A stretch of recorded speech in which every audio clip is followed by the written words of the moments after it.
আমরা এসেছিলাম তাদেরকে সহানুভূতি জানাই, আমরা এসেছিলাম তাদের কাছে দোয়া চাই এবং আমাদের নৈতিক দায়িত্ব হিসাবে মা ফেলানির জন্য দোয়া করছি।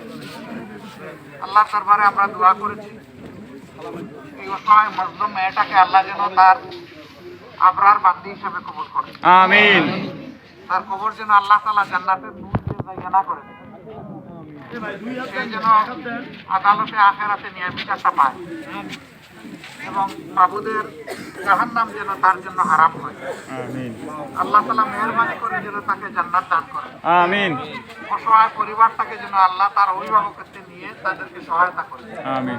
তাদের হায়াতে, রিজেকে, সেহতে, ইজ্জতে আল্লাহ যেন বারাকা দান করে। আমিন। এমন একটা মেয়ে, মুসলিম মেয়ে আপনাদের এখানে শুয়ে আছে, এই পরিবারটাকে যতদূর সম্ভব আপনারা একটু ভালোবাসা, একটু আদর, একটু দরদ দেখাবেন এবং আপনারা তাদেরকে সম্মান দিবেন। আল্লাহ আপনাদের সম্মান বাড়াই দেবেন ইনশাআল্লাহ। ইনশাআল্লাহ।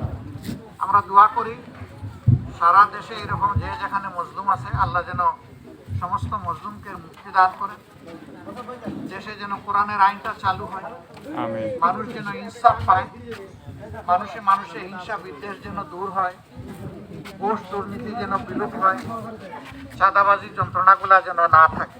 এই আপনারা সবাই ভালো থাকুন, আল্লাহ তাআলা আপনাদেরকে তার খাজানায় ভালো রাখুন এবং এই এলাকাবাসীর উপর আল্লাহ রাহমত নাযিল করুন।